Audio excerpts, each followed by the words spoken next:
France Maghreb 2. Le show qui vous parle, le LGF qui démarre maintenant jusque 18h sur France Maghreb 2. C'est parti, ravi de vous retrouver pour cette nouvelle semaine qui démarre sous la pluie, mais on a un peu l'habitude, c'est comme ça. Parisienne en tous les cas, soyez les bienvenus, où que vous soyez d'ailleurs, un petit peu partout en France. C'est votre grand forum, avec un grand forum un peu particulier aujourd'hui. J'ai franchement moi et quelques-uns été effarés de voir que les manifestations qui ont été organisées le week-end dernier, notamment samedi dernier au Trocadéro, concernant évidemment les Rohingyas, ont été malheureusement pas très, enfin été quelque peu boudés, on va dire. Il y avait quoi, 500, 600 personnes d'après mes retours, ce qui est vraiment pas assez, et il faut continuer de se mobiliser parce que la gravité est au rendez-vous, l'urgence est évidemment là, et on va en parler.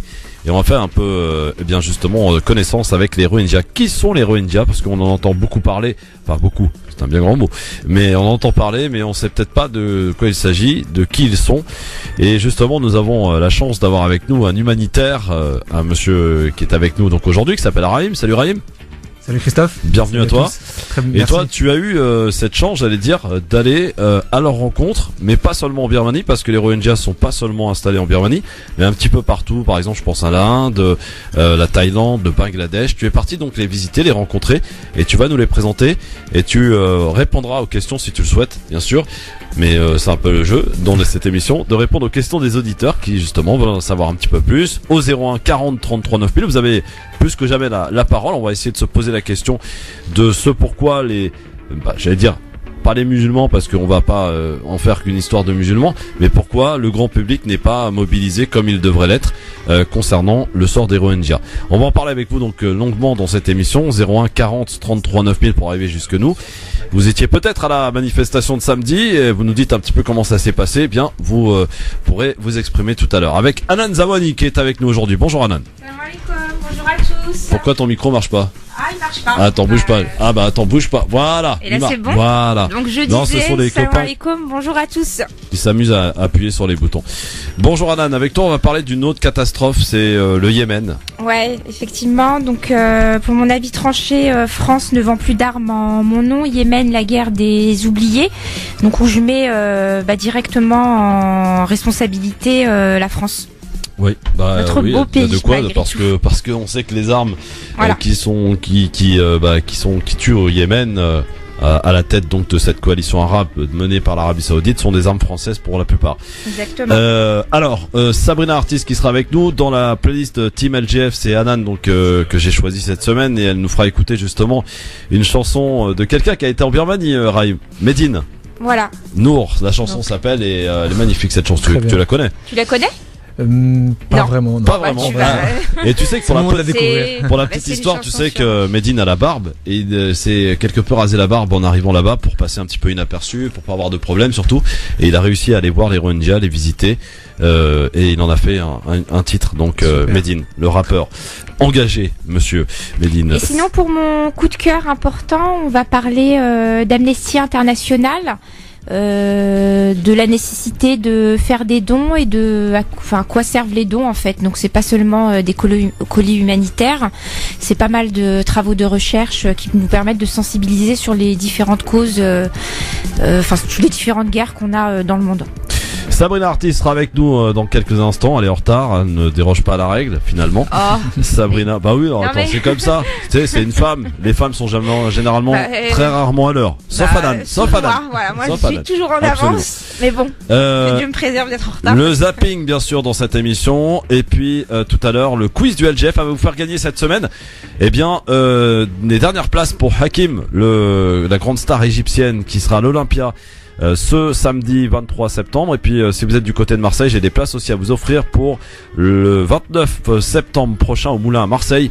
Donc soyez là au rendez-vous pour jouer avec nous. Et j'ai encore 4 places pour cette semaine pour le deuxième colloque des intellectuels musulmans qui se déroulera ce samedi, organisé par l'Académie française de la pensée islamique. Et d'ailleurs parmi les invités, Sabrina Artis qui sera là-bas ce samedi. Voilà, donc le programme est ma foi très sympathique. Vos appels évidemment à n'importe quel moment dans cette émission pour interroger Rahim qui va nous parler des Rohingyas, qu'il a visité, qu'il a rencontré, qu'il suit depuis maintenant quelques années. Eh bien vous pourrez lui poser toutes les questions. Il n'y a pas de questions bêtes. Voilà, pour faire simple, vous pourrez nous appeler au 01 40 0140 33 9000. Mais cette émission qui commence d'abord par le 7 arrivé. France Maghreb 2. France Maghreb 2. Le LGF sur France Maghreb 2, c'est le show qui vous parle tous les jours 16h, 18h. Le show qui vous écoute aussi au 0140 33 9000. Avec Hanan Zawani qui est avec nous bien sûr et Sabrina, artiste. Bonjour Sabrina. Bonjour Christophe, bonjour tout le monde. Ça fait plaisir de te voir. Écoute, pareillement, surtout venant de toi. Oui, pourquoi venant moi, qu'est-ce qu'il y a? Ça va? Oui, très bien, et toi? Ouais, ça va, super. Alors tout à l'heure, tu sais que j'aurais des places à offrir aux auditeurs, non seulement pour aller voir Hakim, mais surtout pour aller voir pour aller assister plutôt, et c'est une entrée limitée, le deuxième colloque des intellectuels musulmans organisé par l'Académie française de la pensée islamique. Et parmi les personnalités invitées, tu y seras. À ce qui paraît. Ce samedi. Tout à fait. Voilà. Et donc ça va être sympa parce que on vous offre la place qui comprend le petit déjeuner, ça commence à 8h30. Ça va, tu vas arriver à te lever, c'est bon? Alors non, moi j'interviens à 15h, ça va. Ah ouais, d'accord. Mais moi, j'offre aux auditeurs, l'Académie française de la pensée islamique offre le petit déjeuner à 8h30, le déjeuner à midi et la pause goûter après l'intervention de Sabrina, parce que ça sera aux alentours de 16h. Donc voilà. en fait, tu nous cantonnes juste au repas, hein. C'est bien cela en fait. Ouais, Venez à un colloque, il y a à manger. Non, mais ça y fait. Attends, le prix d'entrée c'est 35 € hein, quand même. Ouais, voilà. Ouais, mais il y a aussi le travail d'énormément Mais bien d'intervenants entendu. qui sont tous Mais faut bénévoles, vendre hein, le c'est truc. important de le préciser. Ouais. Donc voilà, on vient vraiment pour pouvoir débattre et apporter un regard sur le questionnement du thème de ce colloque. Dans ton avis tranché, Sabrina, on va parler de quoi avec toi? La vie est un conte de fake. C'est un extrait de mon livre qui, je trouve, Qui marche bien? Ouais, ça va. Ouais, ça se vend, tranquille. Ouais, ça va, tranquille. Bon, alhamdoulilah. Qui, je trouve, va bien un petit peu avec l'aura de ce qui se passe en cette rentrée scolaire Bon, tout à l'heure à française. 17h et un petit peu plus tard pour le Yémen avec Hanan tout à l'heure aux alentours de 17h30. Et le quiz du LGF, donc je vous rappelle tout à l'heure, des places pour Hakim, la star égyptienne qui est de passage à Paris, qui était d'ailleurs à Lyon et qui va maintenant à Paris à l'Olympia ce samedi 23 septembre et qui sera à Marseille aussi. Hein, si vous êtes du côté de Marseille, j'ai des places à vous offrir pour le 29 septembre au Moulin. Alors, et ton coup de cœur, Sabrina? T'as pas de coup de cœur? Voilà. T'as pas de coup de cœur? Si j'en ai un, bien sûr que j'en ai un. C'est quoi ton coup de cœur? Eh ben tu verras. Ouais, d'accord. Ok. Non, j'hésite entre deux coups de cœur, un coup de cœur musical, mais franchement, je ne peux que adhérer à celui de Hanan. Donc du coup, mon coup de cœur, en fait, ce sera un petit coup de pouce à une personne qui fait des dessins pour pouvoir, j'en parlerai tranquillement après, pour pouvoir en fait collecter des fonds pour des opérations pour des enfants qui sont opérés du cœur. Bon, alors messieurs dames, aujourd'hui on a décidé de faire une spéciale concernant les Rohingyas. On en entend parler depuis un petit moment maintenant. Dans les grands médias, on commence un petit peu à en parler. Les Nations Unies parlent de nettoyage ethnique. Les Rohingyas, c'est qui? Musulmans sunnites, les Rohingyas étaient environ 1 million avant l'exode massif de septembre 2017 de Birmanie, pays à plus de 90% bouddhistes. La plupart vivent dans le nord-ouest du pays, beaucoup dans des camps de réfugiés, mais sont apatrides, la Birmanie leur refusant la citoyenneté depuis 1982. Considérés comme des étrangers, ils sont victimes de discrimination, travail forcé, restriction de liberté de mouvement, accès limité à l'éducation ainsi qu'aux services publics. Ils seraient une des minorités les plus persécutées au monde. Depuis 2011 et la fin de la junte militaire, les tensions entre communautés bouddhistes et musulmanes se sont accrues. En 2012, de violents affrontements ont fait plus de 200 morts, principalement des musulmans. En octobre 2016, l'armée a lancé une opération dans l'État Rakhine après l'attaque de postes de police. Une attaque revendiquée par l'ARSA, l'Arakan Rohingya Salvation Army. L'ARSA, considérée comme une organisation terroriste par le pouvoir central, dit se battre pour défendre les droits des Rohingyas contre les exactions des militaires et de la communauté bouddhiste. Des violences qui ont poussé des milliers de Rohingyas à fuir la Birmanie vers la Malaisie, l'Indonésie ou le Bangladesh, où ils se retrouvent dans des camps la plupart du temps. Voilà, alors qui est mieux que Rahim, qui est de ceux qui a eu la chance, peut-être qu'il n'y en a pas beaucoup d'ailleurs, d'aller les rencontrer.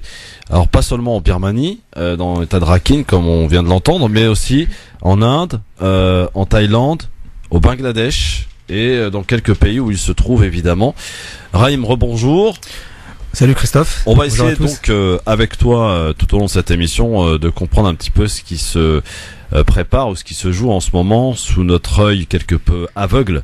Comme d'habitude, nous restons inactifs et il y a qu'à voir, je suis désolé de le dire, encore d'interpeller de la sorte, il y a qu'à voir le nombre de personnes qui étaient présentes ce samedi à la place du Trocadéro, alors que s'appelle la manifestation, a été quand même extrêmement relayée sur les réseaux sociaux, sur des pages qui étaient suivies à plus de 50 000 fans, etc. On a eu quoi? 500, 600 personnes. C'est tout simplement honteux. Et nous sommes tous complices de ce qui se passe aujourd'hui, de rester silencieux face à la situation des Rohingyas. Eh bien, on devient complice si on ne se déplace pas, si on ne va pas essayer, ne serait-ce que quand même un samedi après-midi, de pouvoir obtenir quelques heures pour aller en famille manifester et se faire entendre par milliers. C'est pas en étant 600 personnes dans les rues que l'État français d'abord va s'y intéresser, que le grand public va s'intéresser à ce qui se passe là-bas. C'est absolument honteux de voir l'état de cette communauté, pardon de le dire, qui continue d'être dans l'inaction la plus totale. Il lui faut du spectacle. Il lui faut du sang. Eh bah oui, du sang, il y en a, mais il y en a même d'ailleurs. Raïm, peut-être l'occasion de le faire un petit peu le point au travers de vidéos qui sont pour la plupart d'ailleurs de fausses vidéos et qui proviennent de d'autres pays sur les réseaux sociaux. Qu'est-ce qu'il faut, Raïm? Je te pose la question. On te pose la question aujourd'hui dans le LGF. Qu'est-ce qu'il faut pour que les gens se bougent? Alors moi je pense que déjà avant de commencer de dire quoi que ce soit, moi je me suis rendu sur place, donc en Birmanie, en Thaïlande, en Malaisie, au Bangladesh et en Inde. Donc avant de dire que j'ai vu pas mal de choses tourner sur les réseaux sociaux en disant que oui c'est pas vrai, peut-être qu'on est en train de raconter des histoires, que les gens ne se font pas massacrer, que peut-être que ça n'existe même pas ce qu'on est en train de dire puisqu'on ne connaît pas très bien la Birmanie. Alors moi je vous le confirme parce que mes propres yeux l'ont vu. Moi j'ai été en Birmanie et dans l'état d'Arakan, qu'on appelle dans la ville de Sitwe, donc il y a un état qui s'appelle l'état d'Arakan. Et en fait c'est simple, là-bas tous les Rohingyas donc qui sont musulmans, ils sont cloîtrés dans un espèce de camp qui fait à peu près une ville moyenne de France. Et dans on va dire dans ce secteur-là, il est entouré par des militaires. Donc il y a des militaires tout autour. Et en fait tous les Rohingyas qui sont à l'intérieur n'ont pas le droit de sortir de là. Donc nous on a réussi à avoir les autorisations pour rentrer à l'intérieur, apporter des aides et de voir vraiment comment ils vivent et avoir des témoignages. Comment ils vivent? Alors comment ils vivent? Ils vivent comme des, comment expliquer, comme si on était au Moyen-Âge en fait. Ça veut dire que ils n'ont pas de ils ont pas d'école, ils n'ont pas de médecin, ils n'ont pas de structure, ils n'ont rien du tout. Ils sont livrés à eux-mêmes et de là en fait, et là où je trouve qu'ils sont assez courageux et intelligent, c'est que à l'intérieur de ce camp-là, ils ont quand même réussi à mettre en place des petits jardins pour faire pousser des légumes, etc. Mais c'est très très très difficile pour eux parce qu'il y a beaucoup d'enfants qui sont malades et qui ne peuvent pas sortir pour se faire soigner. Exemple, nous on avait vu un petit jeune qui s'appelait Rezak. C'est un petit gamin qui a à peu près 12 ans et c'est simple. Ce petit, il avait une maladie très grave dans l'estomac. Et en fait aujourd'hui il est en train de mourir et personne peut l'aider parce que même nous-mêmes on a essayé de le faire sortir, on nous a dit non puisqu'il faut avoir certaines autorisations. Et ses parents ils ont essayé de le faire sortir, on va dire avec les militaires en essayant de les soudoyer etc et tout, et ils leur ont demandé $700 pour pouvoir sortir le gamin pour le faire soigner. Donc juste pour faire le point là-dessus, les gens ils souffrent, ils meurent, on vient les massacrer. Et ça, nous, on a eu un témoignage d'une personne qui a témoigné parce que son frère s'est fait tuer. 6 mois après, dès qu'on est parti, donc il commence à avoir des problèmes. Et 1 an après, on est revenu sur le camp et on a appris que ce gars-là s'était fait tuer parce qu'il avait témoigné. Ouais. Donc la situation est grave, mais pour revenir ici et à ce qui se passe donc dans les rues pour aller dénoncer, il y a eu pas mal de manifestations et notamment la grosse manifestation, c'était samedi dernier. Samedi là, qui est passé aux places du Trocadéro. Tu y étais, Raïm?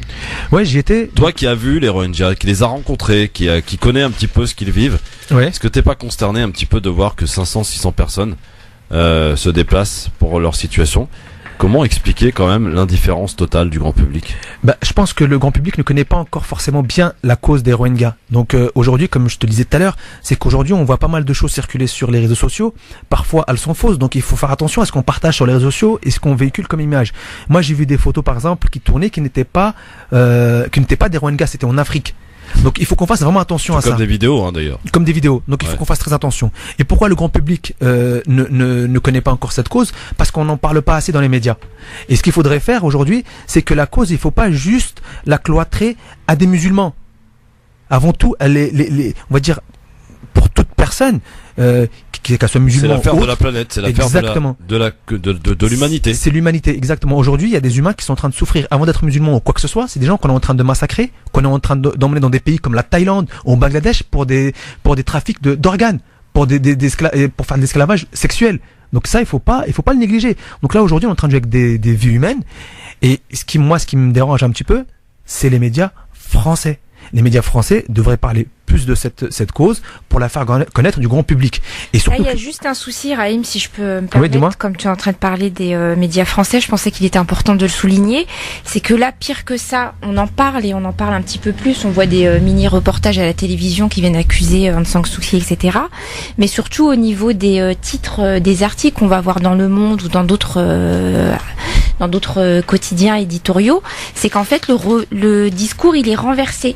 On n'a plus les Rohingyas génocide ethnique, on a les Rohingyas se rebellent ou les rebelles Rohingyas. Et c'est là en fait où c'est devenu très grave et on constate ça depuis à peu près peut-être 3-4 semaines. En tout cas moi je le constate depuis 3-4 semaines. Voilà, on sent que les médias, même s'ils en parlent, ils prennent des pincettes et puis ils essayent un petit peu de retourner la situation en disant que voilà, on va dire en gros, si moi je comprends bien et je connais pas la situation, ouais, ça veut dire que ce qui leur arrive, bah, ils le méritent. Voilà, légitimer en et fait, ça, légitimer. Et c'est ça qui devient dangereux. Ce qui se passe. Bah, c'est souvent ce qui donne aussi matière aux médias, pas tous, hein, mais forcément un grand nombre de médias, c'est aussi de légitimer lorsqu'il y a un génocide, c'est de se dire bon bah voilà, comment ne pas arriver et de pouvoir porter un mot aussi fort, même si c'est un cas avéré, et de se dire bah voilà, on a bien entendu parler aussi de cette histoire d'enfants soldats et compagnie. Donc ça me fait beaucoup penser un petit peu à ce revirement de situation, un petit peu comme pour la Palestine en fait. Hein, beaucoup d'injustices, beaucoup de victimes, et finalement on fait de ces victimes des coupables. Après, moi de ce que j'ai vu sur place, c'est simple. En fait, c'est ce qui est important surtout de faire véhiculer comme information, qui est la plus importante pour moi. Franchement, Sabrina, c'est de dire que aujourd'hui ces gens-là, ils se retrouvent dans une situation. On a tous été à l'école, on a tous fait des cours d'histoire, etc. Et à l'école, à l'époque, on nous disait ouais, l'histoire de Hitler, l'histoire des génocides, etc. Et tout. Aujourd'hui, c'est la même chose. C'est la même chose. Et il y a très peu de gens qui bougent.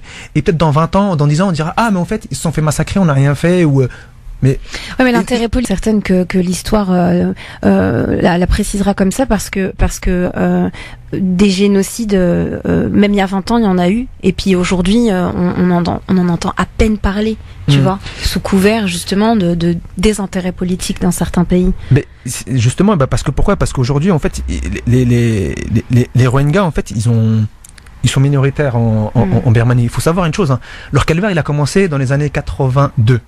C'est là où ça commençait vraiment à être compliqué pour eux. Donc il date pas d'aujourd'hui, hein, le problème. Hein. Ouais. Donc là, on en parle parce que effectivement, il y a eu apparemment, d'après ce qu'on en dit, une attaque donc d'une branche en tout cas concernant l'armée birmane, un poste militaire. Et donc en guise de réponse, donc c'est ces massacres et ces villages brûlés. On parle quand même de villages entiers qui sont brûlés, mais de gens qui sont obligés de fuir, et c'est encore une fois là l'UNICEF qui rapporte que parmi les déplacés, 90% sont des enfants, des femmes et des personnes âgées. Et c'est exactement ça. Et moi juste, je voulais revenir là-dessus. Il faut savoir une chose, c'est que avant 62, les Rohingyas étaient tranquilles là-bas, ils vivaient très bien, ils avaient aucun problème. Il y a eu le dictateur, on va dire le militaire qui est arrivé, qui s'appelle New Win. Et il est arrivé en 62, et là il a commencé un petit peu à faire du nettoyage des musulmans, etc. Et tout. Mais à cette époque-là, c'était pas vraiment connu. Et après 82, les problèmes ont vraiment commencé. Donc on a commencé à leur enlever leurs droits, etc. De plus ouvrir de commerce. Pourquoi à partir de 82 ? Qu'est-ce qui s'est passé pour que ce soit Parce un élément, une date, tu vois, un élément déclencheur en 82 qui a fait que c'est devenu pire qu'un nettoyage ethnique et religieux. Parce qu'en fait, il y a eu certains bouddhistes, pas tous, attention, il y a des bouddhistes qui sont très bien, qui prennent la paix, etc. Il faut pas tout mélanger. Mais certains bouddhistes ont commencé à raconter des histoires aux enfants en disant que, vous savez, avant quand on faisait des bêtises ou quoi que ce soit comme ça, nos parents disaient attention, je vais appeler le loup. Ben en fait, eux, les bouddhistes disaient aux enfants, je vais appeler le musulman. D'accord. Ils le disent encore d'ailleurs. Et ils le disent encore. Donc ça a commencé comme ça, petit à petit. Donc en fait c'est quelque chose qui s'est fait petit à petit, voilà. Qui est rentré dans les mœurs. Il n'y a pas eu une date politique ou autre. Non. D'accord. Aujourd'hui, ce qu'il faut bien comprendre, c'est que les Rohingyas, Parce qu'il y en a beaucoup qui disent oui, mais c'est comme les Syriens, c'est comme les Tunisiens qui ont fait la révolution, etc. Et tout. Non, ils n'auraient jamais rien demandé eux. Ils n'ont jamais fait des révolutions, ils n'ont jamais demandé la tête du gouverneur, etc. Et tout. Tout ce qu'ils demandaient, c'est de vivre en paix et tranquillement. Comme ils le faisaient déjà avant. Donc 82, les problèmes commencent petit à petit. Et là où c'est intensifié, c'est dans les années 2007, où là ça commence là il y a eu un vrai massacre ethnique. Ça veut dire qu'on a commencé à vraiment faire une purge. 2007, 2012. Voilà. Le génocide a commencé en fait. Et si maintenant aujourd'hui on veut vraiment être crédible et pouvoir vraiment faire en sorte que cette cause-là soit reconnue, il faut demander que les sanctions soient remises en place pour la Birmanie. Parce qu'il faut savoir une chose, que les sanctions économiques étaient levées en 2013 par l'Union européenne à l'aide et avec la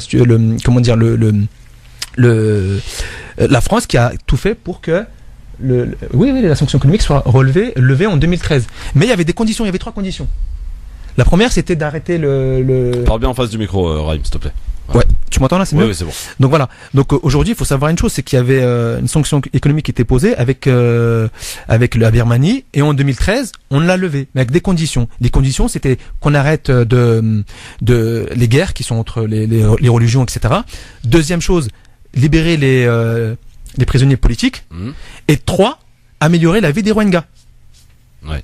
Ça, c'était en 2013. Donc aujourd'hui, ça a été levé, mais tout ça n'a pas été respecté. Mis à part que on a mis Aung San Suu Kyi là En San Suu Kyi, ouais. Aung San Suu Kyi au ministère des Affaires étrangères, et aujourd'hui elle est porte-parole du gouvernement. À part ça, aujourd'hui, les Rohingyas sont toujours en train de Après, se faire brûler et se faire tuer.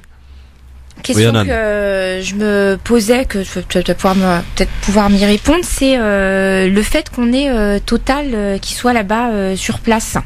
Qu'est-ce que ça implique en fait du fait que l'État français veuille pas intervenir là-bas? Je crois qu'il y a la réponse dans la question. Ouais. Et bon voilà, peut-être qu'on peut en parler. Il y a Primark aussi, Primark qui fait des affaires avec la Birmanie. Exactement. Aujourd'hui, c'est vraiment, on veut intervenir et aider vraiment la cause. C'est économiquement. Le côté humanitaire, il est important parce qu'il y a une vraie crise humanitaire. Voilà. En fait, il y a une vraie crise humanitaire. Il faut bien le rappeler. Attention, il y a des gens. Moi, j'ai vu des gamines en train de courir et manger une pomme dans la main d'un homme qui était en train de marcher. Parce que la petite, elle était en train de mourir de faim. La crise humanitaire, elle est réellement. La deuxième chose, c'est que si on veut vraiment que l'action soit menée jusqu'au bout et qu'elle ait on va dire qu'elle a un impact réel, c'est les sanctions économiques. Maintenant, il faut faire en sorte de mettre une pression sur l'Union européenne pour qu'elle mette des sanctions économiques sur ce pays. Comme il y a Primark aujourd'hui qu'on peut boycotter, Total maintenant, il faut voir aussi comment gérer cette chose aussi. Donc il y a plein de choses à faire, mais le plus important, c'est que cette cause, il faut qu'elle soit connue par le grand public. Si elle n'est pas connue par le grand public, on n'en reparlera pas autant et le gouvernement ne bougera pas. On ne peut pas dire qu'elle n'est pas connue, elle est connue, on en entend parler partout dans les réseaux sociaux, au journal télévisé, on commence à voir des reportages sur BFM. Ça commence, oui. Alors, je voudrais juste rajouter quelque chose, c'est vrai, mais ce qui est marrant, c'est que c'est ce contrepoids, tu vois, c'est-à-dire on a à peine commencé le virage, dans le sens où on commence à peine un peu à médiatiser et à parler de ce qui se passe avec ce peuple, que juste derrière, il y a le contrepoids de fausses informations et de désinformations qui permettent justement aux gens d'être un peu dans le trouble et de se dire est-ce que c'est une cause vraiment à soutenir ou non. Tu vois, on n'a pas encore eu le temps de vraiment mettre la lumière sur cette cause pour pouvoir se dire il faut soutenir. On est à peine en train de mettre la lumière, on est à peine en train de se dire enfin, tu vois, les grands médias en parlent, que juste derrière, 2 jours après, tu te retrouves avec des informations qui mettent quand même en péril un peu ce projet de soutien viscéral et vital pour eux. Et ça pour moi c'est embêtant quand même. Enfin je trouve Oui, mais par contre le problème est je pense quand en général c'est pas les médias tu vois pas ça tout de suite. Tu vois, on met en lumière quelque chose et puis après derrière il y a toujours les gens qui vont venir contrecarrer un peu ce que tu as dit. Moi je pense qu'en toute sincérité derrière ce problème il y avait une vraie raison d'État. Total, ils sont là-bas depuis 2010. Là il y a un projet gazier qui est en train de se mettre en place. Donc derrière la pression elle doit se faire auprès de l'État, auprès de Total. Exactement. Et qu'on fasse lever tous ces secrets, tous ces boucliers, tout ce qu'on nous cache en fait. Oui, alors mais c'est vrai qu'au-delà de ce problème, moi j'y reviens parce que ça à chaque fois ça m'étonne particulièrement.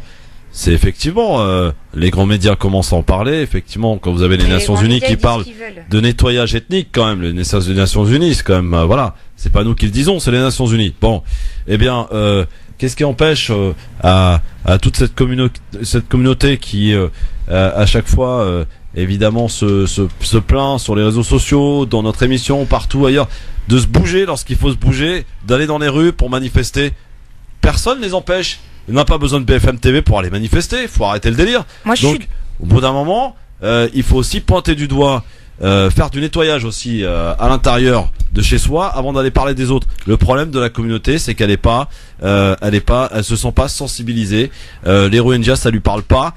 Tant que si, mais faut dire la vérité. Je vais me faire l'avocat du diable. Vas-y. Ok. Ouais, fais-toi l'avocat du diable. Bien qu'il n'y ait pas de diable, mais vas-y. En fait, déjà. La manifestation, c'est typiquement français, d'accord ? C'est-à-dire que dès qu'il y a un souci, on sort dehors, dans la rue et on manifeste parce que c'est républicain, c'est comme ça. Depuis mai 68, ça a porté ses fruits. 3 petits points à l'époque. Aujourd'hui, le peuple essaie de se faire entendre et la seule voie, et c'est dommage, hein, pour se faire entendre, c'est de sortir dans la rue. Et en fait, je ne suis pas certaine que l'on se fasse réellement entendre. Donc je ne dis pas que... Surtout si on est 600, hein. Alors, ce que je veux dire, c'est que je ne dis pas qu'il ne faut pas sortir pour ne pas faire parler d'une cause, quelle que soit la cause. Mais malheureusement, et je le dis malheureusement, hein, ça veut dire que je m'inclus dans ce constat. Ça ne porte pas ses fruits, les manifestations ne portent pas leurs fruits. Et c'est ce qui fait que les gens se disent, je vais sortir un jour de pluie pour condamner quelque chose qui de toute façon existe depuis 2000, je sais pas combien. Ouais, pourquoi ? Malheureusement, ça ne m'empêche pas après parce que on a et c'est pour ça que c'est pas propre à la communauté. Hein, je t'entendais, tu disais oui, mais chez nous, non, c'est typiquement français. Et en fait, on a eu cette éducation de militantisme à travers un like. Tu vois, on a l'impression que liker c'est la même chose qu'aller sortir dehors. Mais alors déjà sortir, manifester, ça n'a pas porté ses fruits. Donc et malheureusement à travers le like, il y a eu déjà peut-être plus de parfois peut-être plus de viralité et de poids. CF, printemps arabe. Tu vois ce que je veux dire ? Ouais. Et donc il y a les pétitions aussi, on voit que après, les pétitions moi, mon ça avis, il est un peu différent. Mais effectivement, alors c'est pas forcément mon avis, mais c'est vraiment Christophe. Par rapport à Christophe, voilà, qui pointe du doigt la communauté. Déjà, il y a eu 600 personnes qui se sont déplacées samedi. Et c'est déjà beaucoup. Hein. Il faut savoir que c'est parti d'une initiative d'un collectif et de Charity Concept Asso qui ont fait déplacer 600 personnes. Ça fait pratiquement 15 jours qu'on a des manifestations, enfin on a plusieurs manifestations quotidiennes. Sur les réseaux sociaux, c'est hyper bien relayé. Ouais. Il y a des pétitions, je sais pas à quel nombre on en est, mais c'est assez impressionnant le nombre de personnes qui qui signent, qui font circuler la pérennité des manifestations aussi. Voilà, le fait qu'on ait une manifestation où on a 500-600 personnes, ok, c'est beaucoup moins que par rapport à ce qu'on a eu au Pakistan par exemple, mais elles ont la légitimité d'exister et je pense en toute sincérité, puis c'est là tout le travail que tu es en train de faire Christophe, que ce travail il va continuer. Après il y a moi une question que je me pose, c'est qu'effectivement on a différents collectifs, donc il y a le collectif AMEB ou Ahmed. Voilà, AMEB. Il y a d'autres associations de poids aussi qui militent pour la Birmanie. Donc il y a Baraka City notamment. C'est à un moment, pourquoi est-ce que toutes ces associations-là et tous ces collectifs-là avancent pas dans le même sens et qu'on ait une vraie grosse manifestation? Alors moi je vais juste revenir sur ce que tu dis, mais par étapes. La première étape, et je vais aussi dire à Christophe aussi, c'est il faut savoir une chose. Il y a quelques années en arrière, personne, mais quand je dis personne, ne parlait des Rohingyas. Là, on a avancé déjà. Personne. Bien sûr. Et moi, quand je vois comment ça a avancé un petit peu, ça me fait plaisir. Parce que moi, quand j'étais en Inde, avec les Rohingyas qui étaient réfugiés là-bas, à Ebradad et à Juma, je peux te dire que quand j'ai fait un post, ça a été partagé. Et là, je me suis dit, enfin, ça commence à bouger un petit peu. Mais c'est pas grâce à moi, c'est grâce à toutes les personnes qui ont essayé de faire véhiculer le message. Ouais. Donc ça commence à se bouger. Il faut vraiment qu'on soit vraiment d'accord là-dessus. Ouais. Et moi je tenais quand même remercier à toutes les personnes qui ont partagé l'information, qui ont essayé de faire tourner ça sur les réseaux sociaux, etc. et tout. Deuxième chose, tu disais que pourquoi les associations ne se réunissent pas. En fait aujourd'hui il faut que certaines associations arrivent à mettre un petit peu leur conflit d'ego, toujours la même chose. c'est toujours la même chose aujourd'hui. Le problème, il est toujours là. On le voit dans l'islamophobie, on le voit partout en fait. Exactement. En fait, le problème, c'est qu'aujourd'hui, chacun veut s'approprier l'histoire, être le héros. Il n'y a pas de héros. Il faut arrêter ces bêtises. Moi, j'étais sur le terrain, j'ai vu les gens en train de crever. J'ai vu des enfants en train de mourir. Et ça me dégoûte. Moi, ça m'énerve parce que, et ça me fatigue aussi, hein. Ces derniers temps, je vois sur les réseaux sociaux, oui, je vais. Arrête, tu vas rien faire du tout seul. Tu feras rien. Tu ne feras rien. Je connais la région, je sais comment elle se passe, comment ça se passe là-bas. Pour aller apporter des aides et venir et distribuer 2-3 sacs de riz, je peux te dire que tu vas galérer. Première chose. Et d'abord, si tu connais pas le secteur, si tu ne travailles pas avec des associations qui connaissent bien le secteur, tu vas mettre un coup d'épée dans l'eau. Ça ne servira à rien. Ouais. Alors il y a un autre moyen, moi je le répète souvent aussi, c'est d'utiliser les réseaux sociaux pour aller interpeller son député, Raïm. Ah oui, le député. Oui. Tu sais, celui qui vient de voir là quand il y a des élections. Ouais. Voilà. S'il y en a 1, 2, ça va rien faire. S'il y en a une vingtaine, trentaine qui va interpeller, ça va changer. Il va commencer à s'y intéresser et je peux vous dire qu'il va le faire. Mais le problème, mais regarde Christophe, je vais revenir encore à un autre problème, c'est que si par exemple, il faut pas mettre ce problème-là sur la communauté musulmane, parce que si on met ce problème-là sur la communauté musulmane, on va se l'approprier et d'autres personnes vont se sentir un petit peu exclues de cette histoire. Alors maintenant, il faut faire en sorte déjà. Non, je pointe l'inaction de la communauté musulmane. Ouais, mais le problème, j'en fais pas une affaire communautaire et musulmane. Mais là, on va aller plus loin parce que je pointe l'inaction de la communauté musulmane qui fait que brailler, mais qui n'agit pas. Mais voilà. le problème. Mais désolé, je la connais assez depuis longtemps quand même. Ouais, mais je suis d'accord avec toi, mais le problème, si on va jusqu'à là pour faire aller mettre pression sur le député, mais les gens ils ne votent même pas. Comment tu veux les mettre la pression sur un député? Tu votes pas pour lui, il va te dire mais tu viens de parler de quoi? Tu votes même pas? T'as voté pour qui? Après, donc ça devient très compliqué en fait. Voilà, ça devient très compliqué. Une circonscription, c'est quand même 3-4 villes. Je peux t'assurer que si le député il reçoit ne serait-ce que 150 signatures, crois-moi qu'il va faire remonter l'information très rapidement.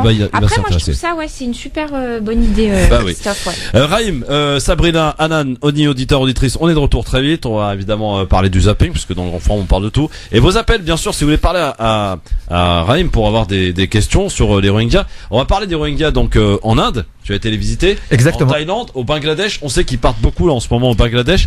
Et tu vas nous dire qu'apparemment, il y a un pays qui les reçoit plutôt bien, un ou deux pays, pour lesquels ils sont plutôt bien reçus. Pour les autres, c'est la catastrophe totale. Et on pense évidemment au Bangladesh sans les incriminer, mais Thaïlande aussi. C'est un tout petit pays qui n'a pas le moyen peut-être d'accueillir autant de réfugiés. On y revient dans un instant, bien sûr, pour ce LGF. Voilà, on n'a pas la langue de bois ici, vous l'avez compris. 01 40 33 9000. Ici, on dit tout avec des mots sensés et respectueux. À tout de suite. France Maghreb 2, France Maghreb 2. LGF sur France Maghreb 2 avec Sabrina Artiste, avec Anan Zawani qui sont avec nous, et on reçoit donc Raïm qui est un humanitaire qui nous parle aujourd'hui des Rohingyas qu'il a visité, rencontré, bien sûr en Birmanie. Alors ça y est, on a fait le procès de tout ce qu'il fallait faire. Maintenant on va essayer de parler un peu du concret. Raïm, les Rohingyas, donc leur situation, on l'a expliqué tout à l'heure de manière d'ailleurs un peu historique. Et la situation aujourd'hui, elle est dramatique parce qu'ils sont obligés de fuir de cette région qui s'appelle Rakhine, hein, c'est ça, si je dis pas de bêtises, l'état de Rakhine, donc en Birmanie, parce que il y a donc les Birmans, l'armée birmane, les militaires birmans qui font du nettoyage ethnique, purement et simplement. Et donc aujourd'hui, on a affaire à des personnes qui sont persécutées, le mot est faible, violées, torturées. Quels sont encore les adjectifs qu'on peut pour un petit peu expliquer ce que vivent un petit peu les Rohingyas? Massacre. Voilà, de femmes, d'enfants, d'hommes, sans distinction, parce qu'ils ont le tort d'être musulmans. Voilà, faut le dire, il faut dire les choses. Ouais, il faut dire les choses et il faut bien les dire, puisque là aujourd'hui, comme tu disais Christophe, c'est que ils souffrent en Birmanie, ils souffrent en Bangladesh et ils souffrent en Thaïlande. Dans d'autres pays comme l'Inde et la Malaisie, ils sont mieux accueillis en fait. Oui, alors on va en parler justement parce que toi t'as été aussi les rencontrer en Inde. J'ai lu un article d'ailleurs, je savais même pas qu'il y avait des Rohingyas en Inde, hein. Je suis sûr que beaucoup ne savaient même pas d'ailleurs. Moi je l'ai appris pareil, aussi, pareil. Eh bien j'ai appris dans un article que la communauté des Rohingyas donc en Inde craignent aussi d'être expulsés. Alors, quelle est leur situation et comment ils sont traités par l'État indien? Alors moi de ce que j'ai vu sur place, ils sont plutôt bien traités, à la différence du Bangladesh et de la Thaïlande. Il faut savoir une chose, c'est qu'une fois qu'ils arrivent en Inde, ils ont la possibilité de poser un dossier administratif pour avoir une carte de réfugié. Ouais. Et une fois qu'ils ont cette carte de réfugié, ils peuvent voyager dans le pays, par exemple, ils peuvent se déplacer librement, ils peuvent travailler. Par contre, ils n'ont pas le droit à l'éducation. Ça, déjà, c'est pas mal pour eux de pouvoir se déplacer. En Malaisie, c'est à peu près la même chose. Ça veut dire qu'une fois qu'ils arrivent en Malaisie aussi, pareil, démarche administrative, on leur donne une carte de réfugié et ils peuvent habiter dans la ville avec tout le monde, avec les Malaisiens, sans problème. Par contre, au Bangladesh, c'est complètement différent. Une fois qu'ils arrivent au Bangladesh, ils arrivent et on les met directement dans des camps. Donc une fois s'ils arrivent déjà arrivés jusqu'au camp. Mais qu'ils doivent faire des kilomètres à pied, hein. Exactement. On a vu des images d'ailleurs terribles. En fait, il faut bien savoir une chose, c'est que beaucoup de gens, là je vois dernièrement, beaucoup de gens veulent faire de l'humanitaire, beaucoup de gens veulent apporter leur aide, etc. et tout. C'est bien, mais il faut faire attention. Parce que pourquoi ? Parce qu'aujourd'hui, au Bangladesh, il y a la frontière, et à la frontière, on n'a pas loin Teknaf, la ville de Teknaf, d'accord ? Et c'est pas Cox's Bazar. Ils arrivent là, une fois qu'ils arrivent là, ils ont encore 50 km à marcher pour arriver jusqu'à Cox's Bazar. Des femmes qui portent leurs enfants, à bout de bras. Les enfants qui portent leur mère, leur grand-mère, etc. et tout, pour pouvoir arriver dans les camps de Cox's Bazar. La situation des camps, c'est dramatique. Moi, j'ai été dans un camp au Bangladesh, à Cox's Bazar exactement, et les gens n'avaient vraiment rien à manger. L'État bangladais ne les aide pas. Il y a combien de temps, Raïm ? C'était à peu près, il y a déjà, ça fait un peu plus d'1 an déjà. D'accord. Donc voilà. Donc la situation s'est encore un peu plus aggravée parce que il y a de nombreux réfugiés qui arrivent par milliers là. Ouais, parce qu'à l'époque, quand on y était, nous, il y avait à peu près 100 000, d'après les chiffres qu'on avait, il y avait à peu près 100 000 Rohingyas qui étaient réfugiés dans les camps, un peu dispersés sur Cox's Bazar, etc. Et donc, aujourd'hui, on en a plus. Apparemment, il y aurait 200 000 réfugiés qui ont traversé la frontière pour aller. Alors, on parle plus de 400 000, hein, Raïm. Là, justement, ce que j'allais dire, sauf erreur de ma part, tu repars au Bangladesh à la fin du mois, c'est bien ça ? Alors, en fait, a priori. Exactement. Donc tu vas pouvoir aussi voir la comparaison entre l'année dernière, vraiment sur le terrain, entre l'année dernière et là. Alors, l'objectif de la mission, c'est que on y était il y a un an et demi à peu près. On a vu ce qui était là-bas, on a essayé d'apporter certaines aides, etc. Aujourd'hui, on repart, mais pour d'autres raisons. D'accord. D'abord, la crise humanitaire, essayer d'apporter de la nourriture pour ces gens-là qui sont en train de mourir de faim. Et deuxième chose, c'est sur le volet économique. Comme je disais tout à l'heure, sur les sanctions économiques, on peut travailler pour faire pression sur la Birmanie. Ouais. Et troisième volet, c'est faire une enquête sur tout ce qui est trafic d'organes d'enfants, trafic de prostitution, parce qu'il y a beaucoup de choses qui se passent en Bangladesh et pas beaucoup de gens sont au courant. C'est qu'une fois qu'ils arrivent au Bangladesh, il y a, on va dire toujours des groupes de mafieux, de voyous, etc. et tout, qui kidnappent les enfants et qui vont vendre des organes de ces enfants-là. On retrouve des corps découpés sur des plages ou dans des forêts. Ça, il faut pas jouer avec ça en fait. Il faut être vraiment réaliste de ce qui se passe actuellement. Mais l'État du Bangladesh n'a pas les moyens de toute façon. C'est pas qu'elle n'a pas les moyens. Non, c'est pas qu'elle n'a pas les moyens. C'est tout simplement, elle ne veut pas de Rohingyas sur le territoire.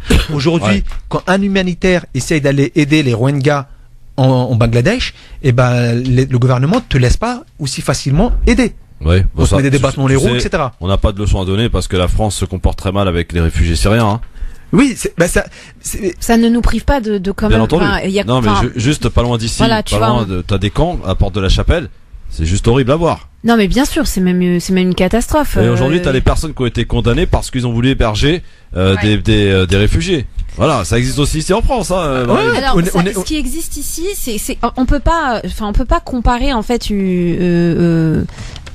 l'horreur. Non, mais bien sûr. Mais ce que je veux dire, c'est que ce n'est pas parce que ici on va pas réussir à faire quelque chose, ou on essaye en tout cas, qu'on ne doit pas se priver d'essayer de faire quelque chose aussi là-bas. Lorsque tu te rends compte qu'il y a des corps d'enfants qui sont quand même éventrés, tu te dis bon, si on peut essayer de faire aussi quelque chose, on le fait. Ça veut pas dire qu'il n'y a pas d'horreur ici, hein. Ouais, mais voilà, il y a quand même ici aussi ce pouvoir médiatique qu'on essaye de mettre en lumière, que ça fonctionne ou non.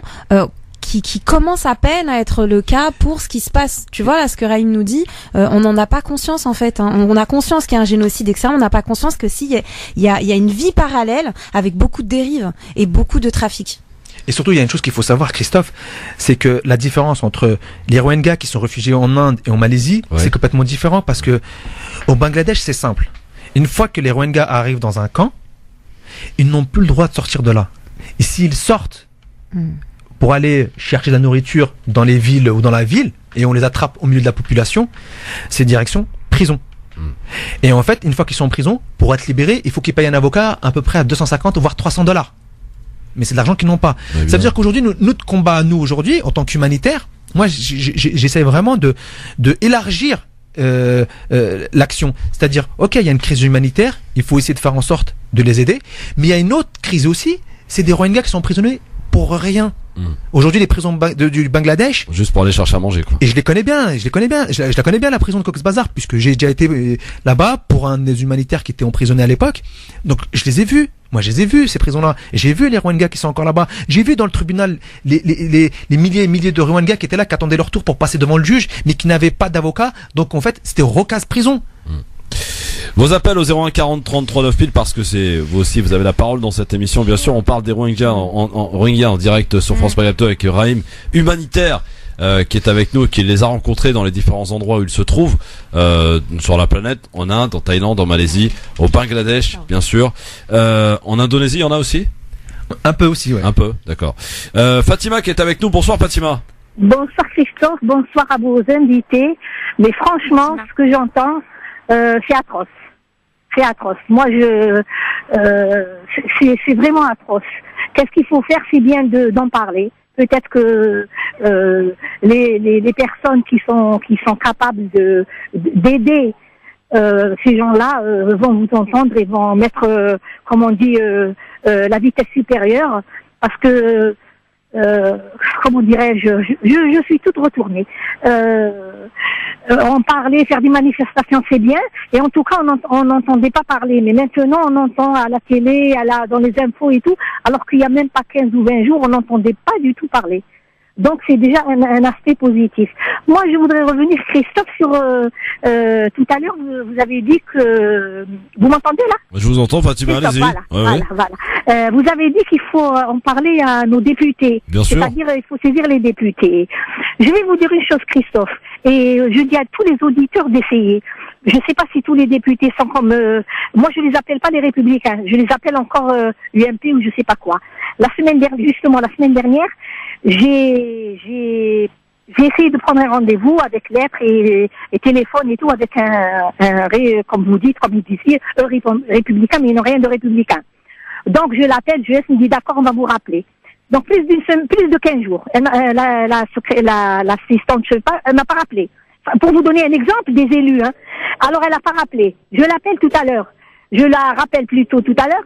Elle me dit ah non, alors j'entends des rires et tout. Ah non, on est en réunion. Je vais vous rappeler. Elle a pas rappelé. Et donc, ils s'en foutent royalement, les politiques. Je sais pas s'il y a certains, à partir du moment où ils sont élus, je vais vous dire, ma fille, elle a fait du tractage pour une élue, donc il n'est pas passé, hélas. Et elle rencontrait des gens qui lui disent, non, moi je vote pas. Je suis anarchiste. Je dis, mais comment vous, jeune, comme ça, belle et tout, engagez-vous pour changer les choses. Elle dit, non, ça ne sert à rien du tout. Et ben voilà. Et après, ils sont étonnés que personne ne, il y a, je sais pas combien, 50% d'absentéisme, de ceci, de cela. Donc, il faut compter que sur nous-mêmes. On n'a pas à compter sur les politiques. Fatima, j'entends bien votre témoignage. Cependant, il y a juste une petite erreur. Je vais y mettre une petite virgule, si vous permettez. Effectivement, les courriers, si vous êtes toute seule à en envoyer, votre député, il s'en fiche. D'accord? Par contre, si vous êtes un groupe de 30, 40 personnes, je peux dire que nous, on a dans l'équipe un attaché parlementaire. Il nous explique comment ça se passe. C'est-à-dire que le député reçoit des courriers et il est interpellé pour tel ou tel sujet dans sa circonscription. Si le député reçoit une trentaine de lettres sur le même sujet, on peut prendre le cas des Rohingyas, pour qu'il s'y intéresse, pour qu'il pose une question en commission, pour qu'il fasse relever l'information, il va s'y intéresser. Il va être obligé parce qu'il va se dire, ah oui, il y a quand même 20, 30 personnes de ma circonscription qui souhaitent que j'évoque ce sujet, donc je vais faire remonter l'affaire en commission et pourquoi pas poser aussi une question au gouvernement et interpeller directement le ministre des Affaires étrangères. C'est comme ça que ça marche. Vous savez, aujourd'hui, c'est très simple pour avoir les coordonnées de votre député, vous allez sur le site de l'Assemblée nationale, vous avez tout, téléphone, mail. Mais moi je vous dis ça justement à cause de ça, de ce sujet-là, je lui ai remis en main propre. Oui, mais vous êtes toute seule. En propre. Oui, voyez comme mon assistante, ceci, cela. Après on n'entend plus parler. Ouais, Fatima, c'est parce que vous êtes toute seule, il faut former un groupe. Il faut former un groupe. Ce n'est pas le seul. Ouais. Merci en tout cas Fatima pour votre témoignage et bon courage et on reste évidemment mobilisés et comme le veut. Moi je dis c'est sauf. Moi, je dis que pour ce cas-là, il faut compter que sur nous-mêmes. Parce que ici, tant que c'est musulman, ils s'en foutent royalement. Non, Tant que après, je c'est pense quelqu'un pas d'autre, ça, donc, Fatima. Non, ils prennent après, la justement, chose il faut au pas sérieux. faire de Merci Fatima. Bah Eric Nolot l'a dit, hein. Il a dit sur Arte, il a dit de toute façon l'affaire des Rohingyas, je sais pas si vous avez suivi, c'est parce que les musulmans que tout le monde s'en fout. Bon, quelque part, il a pas tort, hein. Faut dire la vérité. Parce que c'est des musulmans, tout le monde s'en fout. Après, il y a quelque chose qui peut marcher aussi, c'est de balancer. Voilà, c'est de faire une pétition globale, d'appeler tous les députés à la signer, et donc de le faire vraiment sérieusement. On a 577 députés, qu'il y ait une personne ou un groupe de personnes qui fassent ce travail-là, qui envoie les courriers par mail, et que que le député qui a pas signé, à un moment ou à un autre, son nom soit affiché. Comme on l'a fait, tu sais, pour le vote de la reconnaissance de la Palestine, on sait exactement, même si la pétition dont je parle, elle va pas être portée au vote au vote de l'Assemblée nationale, mais sur le vote de la reconnaissance de la Palestine, on sait exactement qui a signé et qui n'a pas signé. Donc après, c'est voilà. Et que l'ONU publie comme elle va le faire. L'ONU va publier au mois de décembre prochain une liste des entreprises qui travaillent dans les territoires occupés. Ouais. Ça c'est une information très importante génial, à savoir. Et qu'ils fassent la même chose pour la Birmanie. Ouais. Voilà. Hein, et là on va avoir peut-être des surprises. Vos appels au 01 40 33 9000. Mais avant toute chose, mesdames, messieurs, on va passer maintenant à un avis tranché. Elle s'appelle Sabrina Artiste, qui va nous livrer son avis tranché, un extrait de son livre sur France Maghreb 2. Jingle.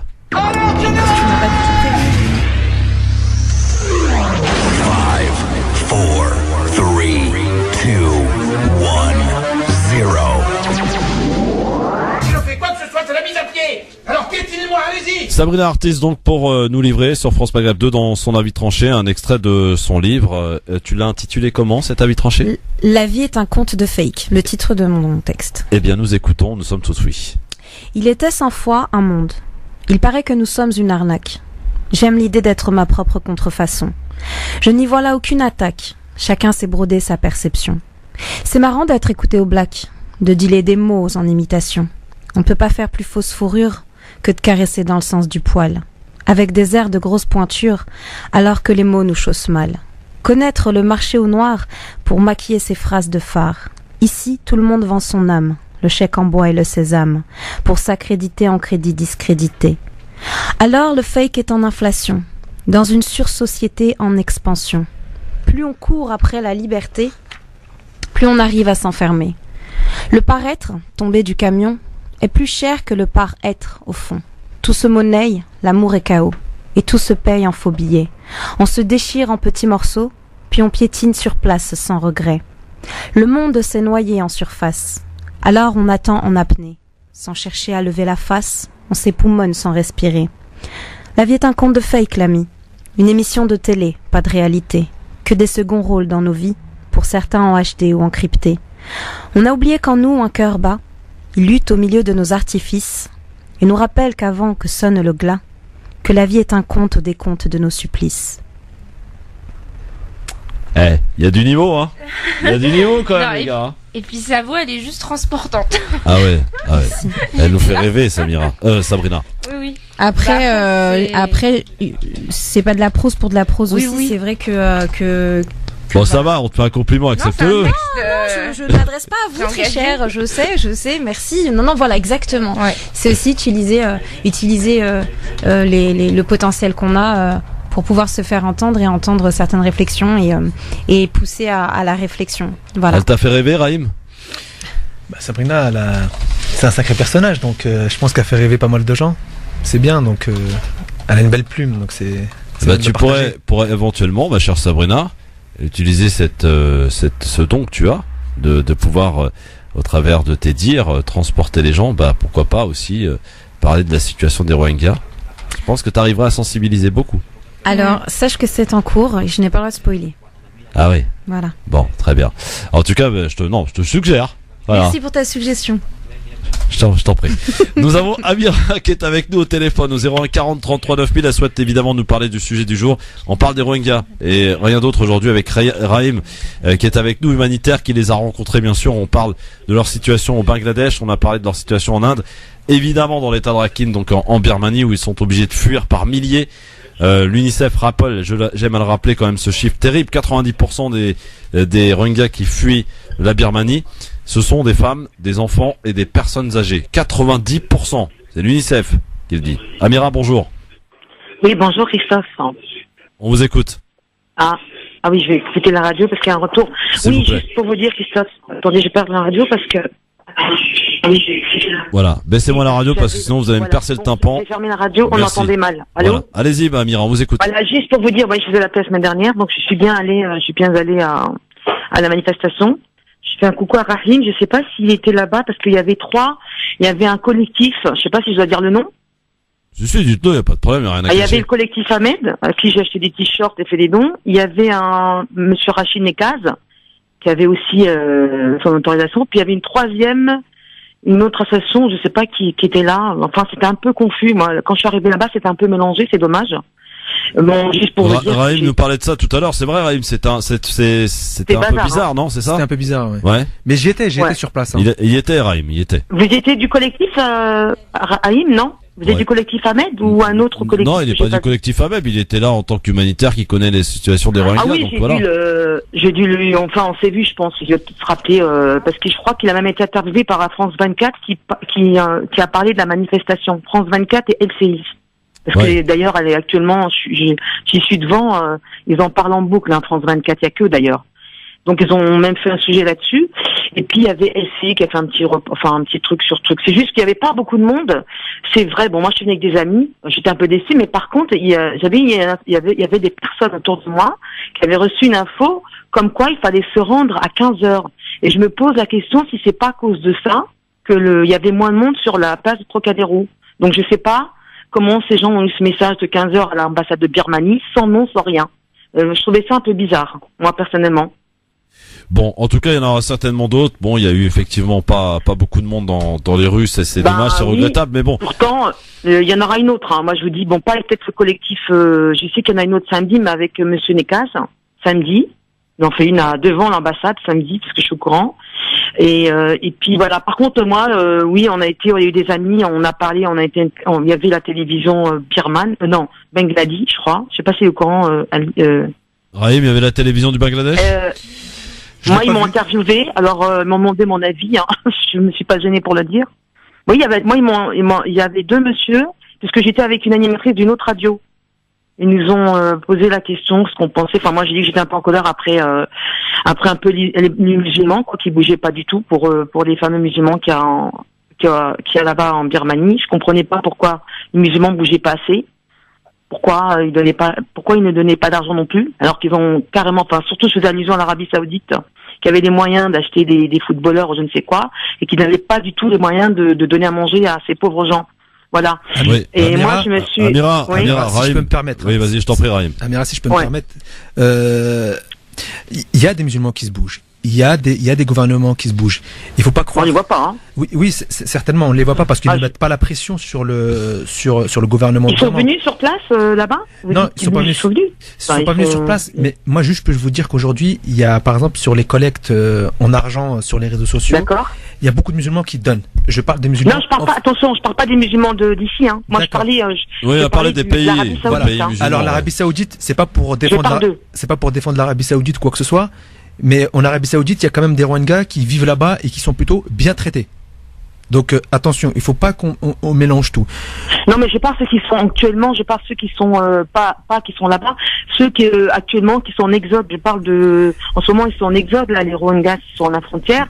Pourquoi on n'a pas envoyé de l'argent à ce moment-là?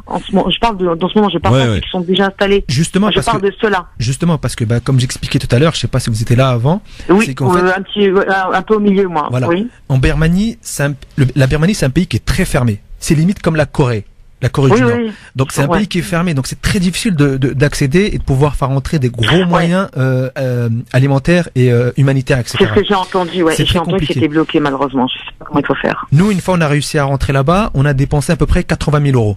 D'accord ? Donc, mais c'était pas simple. C'était vraiment pas simple à faire. Donc, mais c'est avec les dons des gens d'ici, de France, que vous avez pour aller là-bas, non? Exactement. Oui. Moi, je parle des dons. Moi-même, j'ai fait des dons pour votre collectif samedi. Moi, je parle des gens. Pourquoi l'Algérie? Parce que j'ai vu un reportage où ils sollicitent l'Algérie, tous les pays du Maghreb, pour en ce moment, je parle pour l'exode qui est en ce moment. Comment se fait-il qu'ils sont bloqués? Puisque vous avez vu, moi, je regarde France 24 en ce moment. On voit, on leur donne du riz, mais il y en a pas assez pour tout le monde. Justement, là, il y a des pays qui sont en train d'essayer il y a le Maroc qui a apporté des aides, et il y a la Turquie qui a apporté des aides. Et en fait, voilà. Et puis, il faut savoir une chose. Comme ils se déplacent, donc c'est très compliqué d'intervenir partout où ils sont. Voilà, c'est bloqué, on est d'accord, parce qu'ils sont bloqués à une frontière, ce que j'ai entendu. Là, on peut pas accéder à eux. Moi, si demain je veux aider en tant qu'humanitaire comme vous, c'est pas possible parce qu'il paraît que c'est bloqué. Je sais que je me suis inscrite pour être comme vous humanitaire. J'ai un passeport français. On m'a dit qu'on peut pas aller là-bas, c'est bloqué. C'est vrai, n'est-ce pas? C'est pour ça que tout à l'heure je parlais de ça aussi. Attention, il y a beaucoup de gens qui veulent aider, aller se rendre sur place, etc. Mais c'est compliqué, c'est pas aussi simple. Hein. C'est pas évident de se rendre sur place. Ça ne s'improvise pas humanitaire. Exactement. Amira, ça ne s'improvise pas. Amira, ça ne s'improvise pas d'être humanitaire. Il faut connaître le terrain. D'abord des terrains de guerre, des terrains. Voilà, il faut avoir un minimum d'expérience, être encadré. On va pas comme ça dans des camps. Ah non, je sais, oui, je vais pas aller tout seul. Il faut déclarer le ministère de l'Intérieur et tout. Hein, on va pas comme ça. Surtout Amira, c'est que Amira, si vous me permettez, bien sûr, c'est qu'aujourd'hui il faut savoir une chose. Il y a beaucoup de gens qui veulent intervenir et se rendre sur place.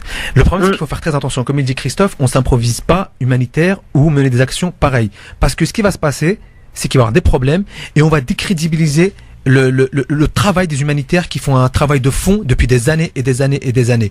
Maintenant, je sais, il y a une certaine frustration qui fait que on a envie de faire plein de choses, on veut tout de suite agir, etc. et tout, mais vaut mieux prendre son temps et agir efficacement que d'aller se précipiter, faire des choses émotionnellement et pour à la fin se retrouver dans une situation comme laquelle on a pu... Je sais pas si c'est humanitaire, mais moi, comme je suis inscrite comme secouriste à une organisation, c'était par rapport peut-être en tant que secouriste ou voilà, on en a parlé avec mes collègues, peut-être pas dans l'humanitaire, mais aider plutôt soigner les gens. Ouais. Oui, bien sûr. Bon, Amira, merci beaucoup parce qu'on est obligé d'y aller, c'est la pub en tout cas. D'accord. Merci beaucoup, à très bientôt et on reste évidemment. Tu sais ce que cette émission, le mot qui va le maître mot de cette émission, Raïm, c'est on ne lâche rien. Il n'est pas question de lâcher quoi que ce soit. Pour la situation des Rohingyas, c'est pour ça qu'on en parle aujourd'hui, qu'on en fait un grand format, un grand focus avec Hanan Zawani et avec Sabrina Ertist. Vos appels bien sûr au 01 40 33 9000. Bon, le zapping, on va le zapper parce que pour le coup, c'est un zapping zappé parce que voilà, il y a beaucoup plus urgent que d'écouter par exemple Alexis Corbière qui s'en prend à Dieu donné. L'intervention de Fatima, en fait, ce qui est la question qu'elle pose, c'est où vont mes dons en réalité? C'est que je veux on y répond dans un instant, si tu le veux bien. Mais où ça va? La pub, et on va parler d'une autre catastrophe au travers d'un avis tranché que tu vas nous réserver dans un instant, Anan. C'est le Yémen. Tiens, Raïm, est-ce que tu as déjà été au Yémen? Oui, non. Il y avait une action qui devait se mener, mais c'était compliqué parce que très compliqué. Voilà, on y revient dans un instant. À tout de suite. France Maghreb 2, France Maghreb 2.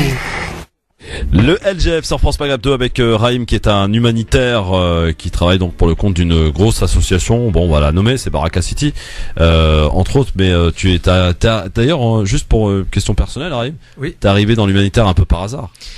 Je suis arrivé par hasard. Il n'y a pas de hasard dans la vie. Il n'y a pas de hasard. Je pense que c'était le destin. Si tu veux que je te raconte l'histoire, elle est un peu longue, mais c'est marrant parce qu'en fait, j'étais journaliste sportif et j'étais très loin du monde humanitaire parce que je me suis retrouvé sur un bateau et ce jour-là, j'ai dit bon, il faut que je fasse quelque chose de ma vie. Et en rentrant, j'ai été contacté par un humanitaire qui est connu aussi, avec qui j'ai travaillé, c'est Moussa. Ouais. Et c'est de là que l'aventure a commencé pour moi dans l'humanitaire chez Baraka City. Et d'autres associations aussi. Hein, j'aide d'autres associations aussi à pouvoir faire connaître leurs causes, etc.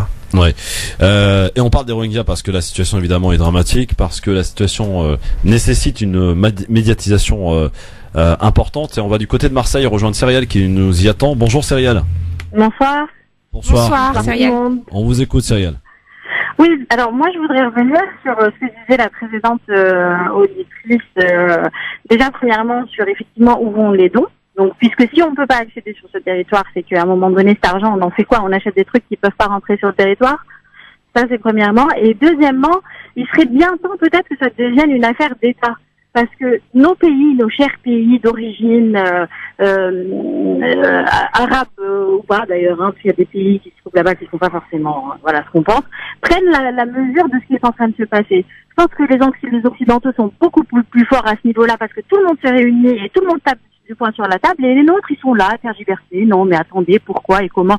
Je suis désolée, il faut que ça devienne une affaire d'État, il faut que les États parlent, il faut que les gens se réunissent, il faut qu'ils fassent des réunions à la Ligue arabe, à je sais pas quoi, pour parler de ça. C'est pas normal, c'est quand même pas normal ce qui est en train de se passer. Et personne ne réagit. Vous avez raison, Cyrielle. Vous pointez du doigt encore une fois tous ces réunions de pays à pays, et principalement c'est vrai qu'on peut s'étonner, comme le dit Cyrielle, Raïm. Oui. Les pays occidentaux, parlent effectivement, les Nations Unies se réunissent, en parlent, etc. Et quand on voit par exemple les pays arabes qui ne font rien, ils restent tout à fait inactifs, c'est dramatique. Quand on peut demander aux autres d'aller s'occuper, alors que les pays les plus concernés n'en s'en occupent pas. C'est la question de Cyrielle. La guerre au Yémen, d'accord, ils vont faire la guerre au Yémen, ils vont détruire des populations entières, et on n'est pas capable de dire à la Birmanie, non, mais il y a un moment donné, il va falloir peut-être arrêter votre délire. On n'est pas capable, ils sont capables de tourner les armes contre les Yéménites et de pas aller voir les Birmans.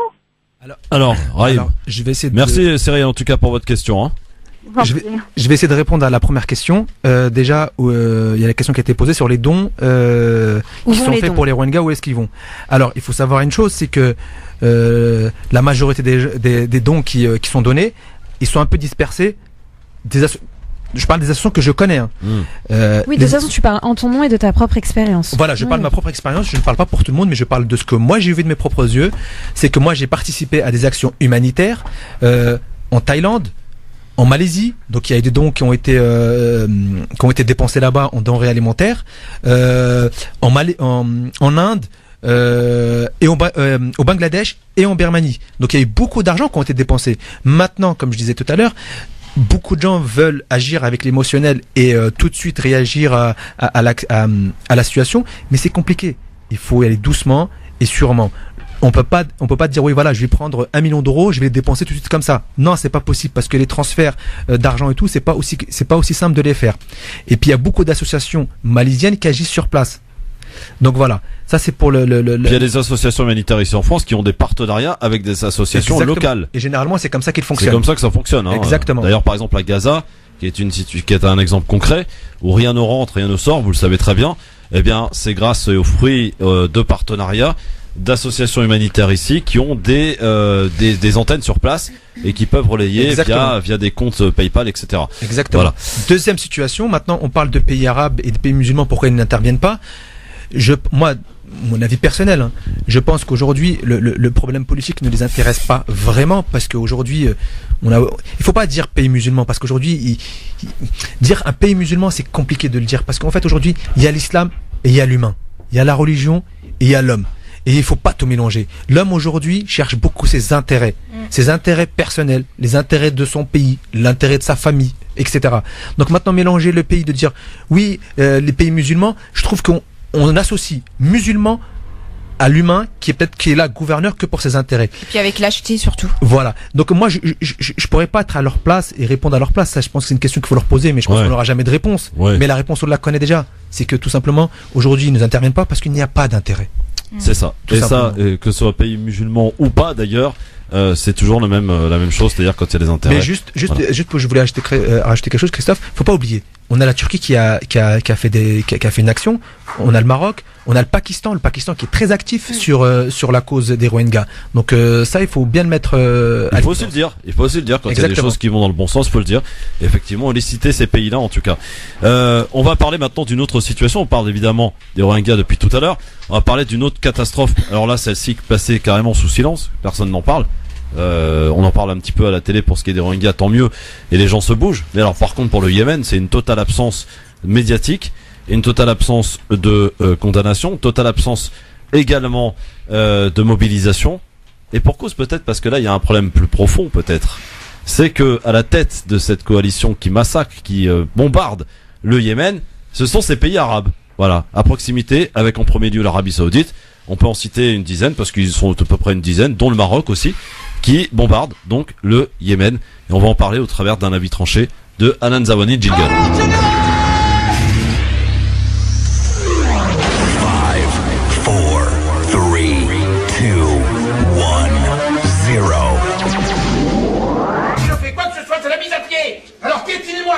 Alors Nan, tu m'as dit que ça a été un avis tranché un peu compliqué à préparer. Il a fallu te documenter et on va écouter un petit peu. Enfin, tu vas nous livrer un petit peu ta manière personnelle de voir un petit peu ce conflit. En tout cas, des informations que tu as en ta possession. Effectivement, plusieurs jours de recherche et autant dire que je ne comprends rien à la guerre, mais que je suis contre la guerre. Donc je vous livre mon avis tranché. France ne vend plus d'armes en mon nom, Yémen, la guerre des oubliés. En janvier 2017, Amnesty International a lancé une pétition appelant le président de la République à cesser les transferts d'armes de la France à la coalition militaire menée par l'Arabie Saoudite au Yémen. 18 375 signataires se sont vus imposer une fin de non-recevoir pour remettre cette pétition à l'Elysée, avec pour seule réponse, pour le moins affligeante, le respect du traité sur le commerce des armes de 2014. Amnesty International et les ONG qui réclament le respect du traité sur le commerce des armes font valoir que le texte prévoit qu'un État signataire ne doit autoriser aucun transfert d'armes classiques s'il a connaissance lors de l'autorisation que ces armes ou ces biens pourraient servir à commettre un génocide, des crimes contre l'humanité, des violations graves des conventions de Genève de 1949, des attaques dirigées contre des civils ou des biens de caractère civil et protégés comme tels. En langage décodé, toi, gouvernement qui me représente, tu te mets sous couvert en brandissant vaillamment le respect d'un traité, mais tu nous claques la porte au nez à nous, citoyens, alors que nous te demandons instamment, à travers cette pétition, de cesser toute implication dans les morts de civils yéménites. L'étau se resserre autour de toi, France, quand dans un effroi certain, nous apprenons à la lecture d'une enquête parue sur Orient 21 ton application avérée et directe dans ce conflit sanglant, estimé par l'ONU à environ 7700 morts, majoritairement des civils, plus de 42 500 blessés et 3 millions de déplacés, sans oublier les 13 millions d'hommes, de femmes et d'enfants en état inquiétant de mort par famine. Effectivement, selon des informations inédites de l'Observatoire des armements, le gouvernement français serait passé par un contrat destiné au Liban pour préparer la guerre au Yémen et accélérer ses livraisons d'armes au plus fort du conflit, faisant de la France un des acteurs complices. Alors, que dire de toi, ô France, de la complicité, si ce n'est que tu as déjà posé du sang en notre nom sur chacune des mains que compose notre pays. Des nouveau-nés jusqu'aux plus âgés, tu as vendu notre fraternité en autorisant la vente de contrats d'armes s'élevant à 16 milliards d'euros de licences et 900 millions d'euros d'équipement en 2015, faisant ainsi de l'Arabie Saoudite et par ricochet des 10 coalisés tes premiers clients. Alors, que dire de toi, ô France de la liberté d'expression publique, qui roule en partie grâce à nos redevances télé, quand tu fais du Yémen la guerre des oubliés? Quasi pas un mot sur nos écrans télévisés. Tu nous sers comme information ce que toi tu décides de montrer et montre sous un visage innocent ce que toi tu décides de cacher. Alors, que dire de toi, ô France de la diplomatie de vendu, quand tu décernes en catimini à Mohamed Ben Naïef la Légion d'honneur, mettant sur un pied d'égalité un prince saoudien avec des femmes de paix comme sœur Mariam An-Nour ou les héros de Nice? Était-ce la médaille de la commission rétroactive négociée pour service rendu à la nation et participation à l'essor économique de notre pays grâce au contrat mirobolant d'achat d'armes de guerre? Une question économique et fiscale me taraude d'ailleurs. La guerre est-elle aussi une économie qui s'appuie sur les niches fiscales? Je m'explique. Les PME innovantes fournissent des biens et des services aux grosses sociétés d'armement. Bénéficient-elles des crédits d'impôt recherche entre autres? J'ai été à la recherche de ces informations, pour l'instant sans réponse. Les rapports sur l'armement sont totalement opaques sur différents points. Quelles sont précisément les armes vendues? Par qui? Quels circuits de sous-traitance les principales sociétés d'armement utilisent-elles? Seul un travail journalistique approfondi permettrait de répondre à ces questions basiques en épluchant tous les rapports annuels de toutes les sociétés d'armement. Autant vous dire une nébuleuse qui, si cela est confirmé, impliquerait l'État français comme financeur dans les développements recherche, vente et maintenance d'armes qui s'étalent sur 25 ans, nous rendant complices même sur les licences à venir. Il y a quelques jours, Kyo Asagawa, responsable de la section Yémen auprès du Haut Commissariat des droits de l'homme, rapporte dans une interview sur France 24 la réticence de la communauté internationale d'apporter des mesures de justice aux victimes du Yémen. Dans l'enquête indépendante internationale recommandée pour la 3e fois en 3 ans par le Haut Commissaire de l'ONU, il serait pour ton cas précis juste que tu fasses dans le même temps l'objet d'une enquête spéciale pour participation directe aux crimes de guerre. Les accusations s'accumulent. Fournisseur d'armes et de technologies à une coalition qui ne respecte pas, en plus, l'accès au droit international des aides humanitaires. Tu es déjà présumé coupable au vu des différents rapports d'Amnesty International et enquêtes indépendantes. Une seule solution qui ne te blanchira pas, t'impliquer dignement auprès des ONG qui ne cessent de t'appeler à l'aide, domine le monde par ta splendeur et combat la laideur au lieu de la justifier par des traités sur le commerce des armes. Une arme est une arme, elle tue. Un colis alimentaire sauve. Merci Hanan. Raïm, je pense que c'est ta... Belle conclusion. Hein. Ouais, magnifique. Hanan, excusez-moi, c'était un petit peu long, mais voilà, il y avait des chiffres importants à dire, des choses importantes à dire, et surtout des questionnements qu'aujourd'hui on ne se pose pas. C'est-à-dire qu'on a un marché qui compte 165 000 emplois en France. On a des PME qui fournissent les sociétés d'armement pour leur fournir des technologies innovantes, et on sait qu'en arrière-plan, l'État permet en fait des crédits d'impôt recherche à ces sociétés-là. Donc en fait, ce qui sous-entend que l'État en fait finance directement des sociétés d'armement sans nous demander l'autorisation à nous citoyens. Et ce que je souhaitais dire, c'était en fait moi mon ressenti. J'en tremble un petit peu, c'est qu'on est vraiment pris en otage et qu'on mène une guerre sans qu'on sache jusqu'à quel point on est impliqué. Et il n'y a pas ou quasiment pas d'organisation humanitaire là-bas sur place, Raïm. C'est très difficile d'y accéder parce que nous-mêmes on devait s'y rendre là-bas et en fait on nous a vraiment déconseillé parce que le cas des Yéménites il est encore pire que celui des Rohingyas actuellement parce que c'est une vraie guerre où tout le monde se tire dessus. C'est un peu comme la Libye, ça veut dire qu'il y a plusieurs tribus, déjà d'une entre elles ont du mal à s'entendre, plus le conflit avec l'Arabie Saoudite, donc ça fait une sacrée salade tout ça. Donc aller au milieu de tout ça, je pense que ce serait très compliqué. Et c'est même au niveau du c'est la population qui trinque. Et aujourd'hui même au niveau du gouvernement français, il n'est pas très bon de se rendre au Yémen, en sachant que déjà association musulmane, en plus musulman, tu te rends là-bas, tu reviens, tu risques quelques problèmes avec l'État français. Bon, alors, on parle évidemment des Rohingyas, il est très important de continuer d'en parler, bien sûr, de leur situation. Tu as eu la chance, je sais pas si c'est de la chance, mais l'occasion d'aller les visiter dans la plupart des pays où ils se trouvent. Donc on parle du Bangladesh, bien sûr, beaucoup médiatisé, mais aussi on parle de l'Inde, de la Thaïlande, de la Malaisie. Quels sont les pays où ils sont le mieux traités ? Alors les deux pays où ils sont le mieux traités, c'est l'Inde et la Malaisie. Ouais. Comme je t'expliquais tout à l'heure, en Inde, ils ont l'opportunité, en déposant un dossier administratif, d'avoir une carte de réfugié. Une fois qu'ils ont la carte de réfugié, ils peuvent travailler et ils peuvent surtout voyager, se mélanger aux Indiens. Et en Malaisie, c'est le même cas. Par contre, en Thaïlande, c'est prison directe parce qu'ils sont reconnus comme clandestins, donc on les met en prison. Il y a un point que j'ai pas abordé aussi, et je vais juste l'aborder après parler du Bangladesh. Au Bangladesh, c'est pareil que la Thaïlande, donc une fois qu'ils sont dans les camps, c'est très compliqué de sortir des camps parce que s'ils sortent et on les attrape, ou s'ils se mélangent au Bangladesh, on les met en prison. Donc ils n'ont pas le droit de sortir des camps.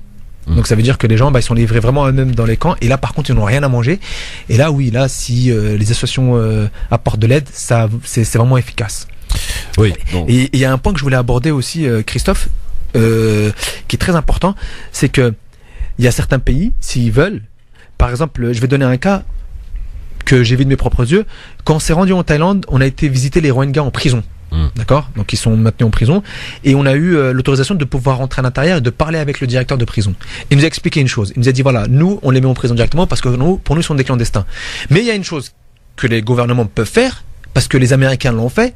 Le jour où on était là-bas, il y avait je crois une trentaine ou une quarantaine de Rohingyas musulmans que le gouvernement américain est venu récupérer pour les emmener en Amérique. Il leur donnait la carte de séjour pour pouvoir travailler et pour pouvoir être américains.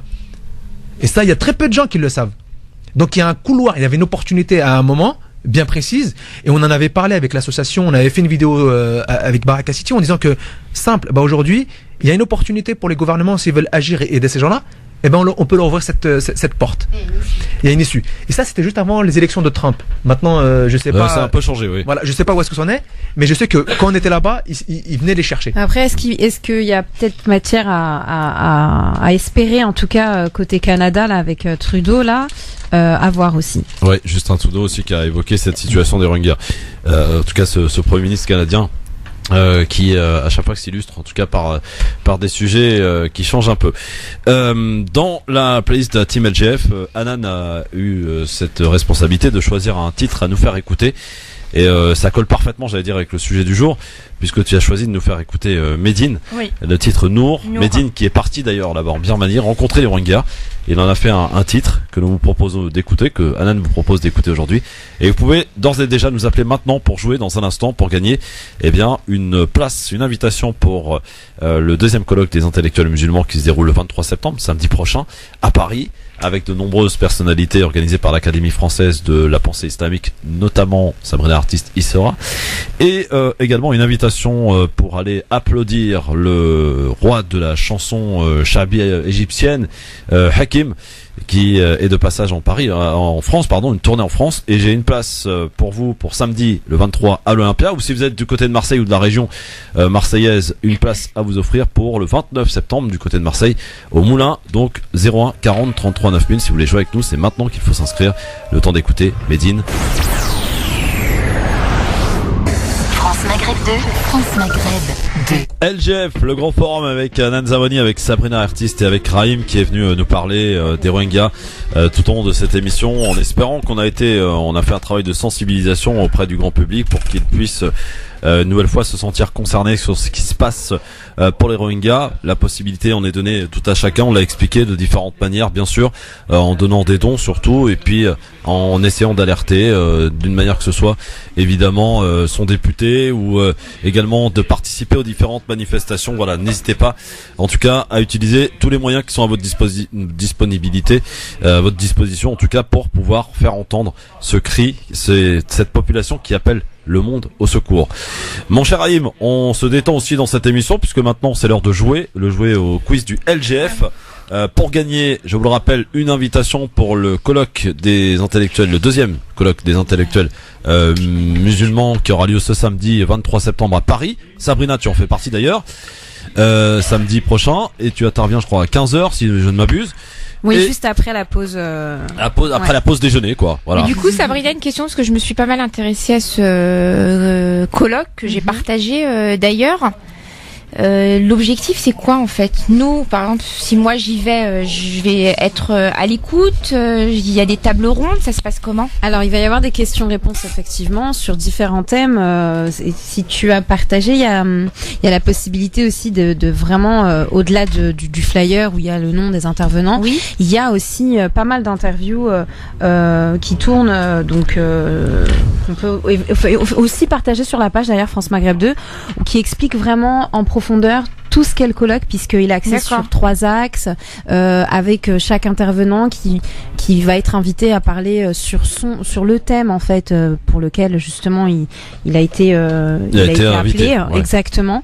Et comme je disais tout à l'heure au début de l'antenne, c'est vraiment pour pouvoir offrir un autre regard et une autre perspective aussi, et une autre réflexion avec je dirais pas plus d'ouverture, mais en tout cas une autre sensibilité pour pouvoir essayer d'élever le débat et la réflexion justement, et qu'elle soit commune. En tout cas, une invitation. Il y a des féministes, même au niveau des intervenants. Il y a tout type d'intervenants, comme pour le premier colloque, qui peuvent tout autant faire adhérer et ou susciter le débat. Et je pense que c'est important parce que qu'on le veuille ou non, on fait tous partie en fait d'un paysage dans la communauté, et c'est important, je pense, de sortir de certains clivages et d'accepter de se dire qu'il y a différentes façons de proposer différentes visions, et au moins d'avoir l'intelligence de les écouter. Et ce colloque, je trouve qu'il est très représentatif en fait. Et on vous offre une invitation donc bien sûr pour ce samedi le 23 septembre, plus pour aller voir Hakim donc à l'Olympia. Bon, il me reste 2 minutes là. Écoute, c'est ce qu'on va faire. Elle a été la première à nous appeler, donc on va la prendre. C'est Dounia. Salut Dounia. Oui, bonjour. Bonjour Dounia. Tu nous appelles de Saint-Ouen, c'est ça Dounia? Bonjour. Bonjour. On va faire un truc que je fais jamais, mais on n'a plus le temps en fait. C'est ça le problème. Mais dis pas que donc, tu vas lui offrir comme ça. Écoute Dounia, tu sais quoi? Je suis d'humeur généreux aujourd'hui. Oui. Je t'offre ton invitation pour aller voir Hakim. Et je t'offre également l'invitation pour aller au colloque. Tu pourras aller voir Sabrina. C'est génial. Voilà. T'as rien à faire, c'est parfait. On a vraiment pas le temps, c'est pour ça. Hein. Merci. Et comme elle attend depuis longtemps. Donia. Bravo en tout cas Dounia. Attention, je serai pas généreux tous les jours comme ça, hein, je vous préviens les gars. Non, t'assumes, tu l'as été.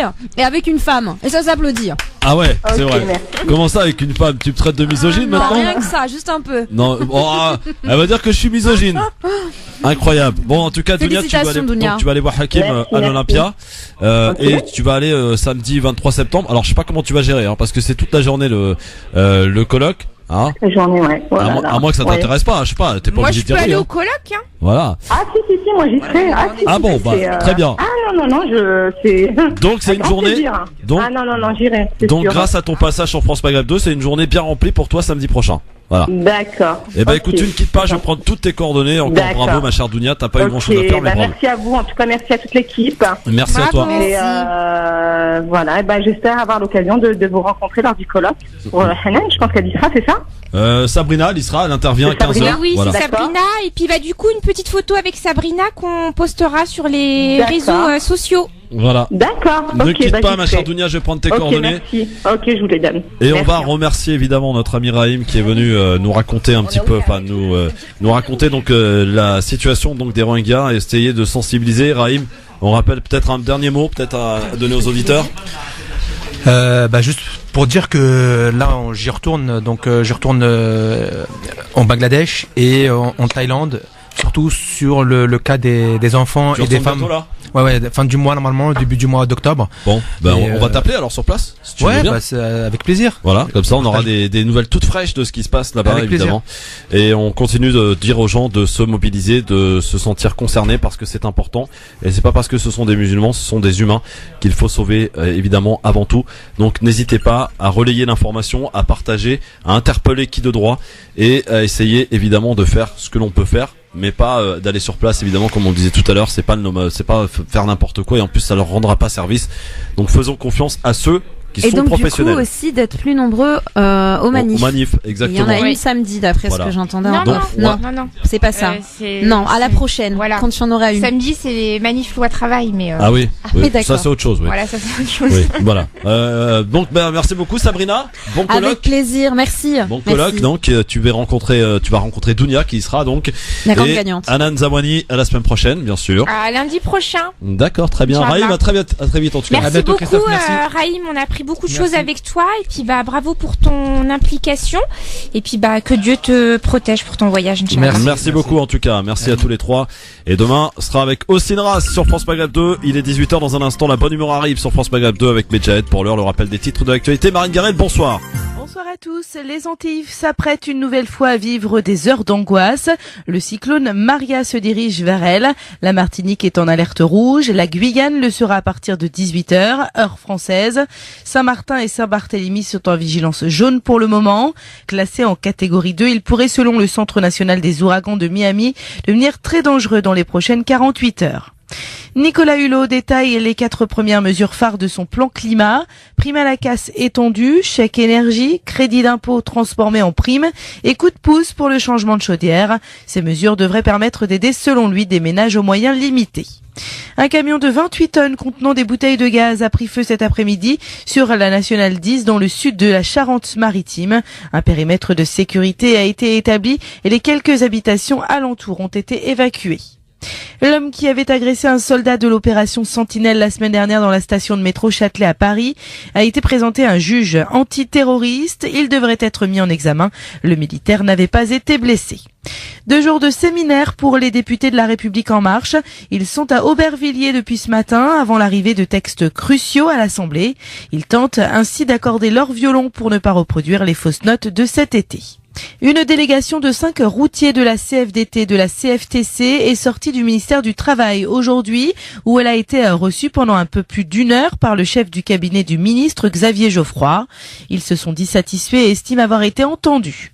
Les Français adorent les salles obscures. L'an dernier, la France a été le premier pays européen en matière de fréquentation des salles de cinéma, avec 213 millions d'entrées devant le Royaume-Uni et l'Allemagne. Et puis vous en êtes peut-être victime, la messagerie de Microsoft connaît une importante panne en Europe. Sur Outlook et Hotmail, des milliers de comptes sont inaccessibles. Le problème devrait être résolu dans les 24 heures. France Maghreb 2, service, info, musique, divertissement. France Maghreb 2. France Maghreb.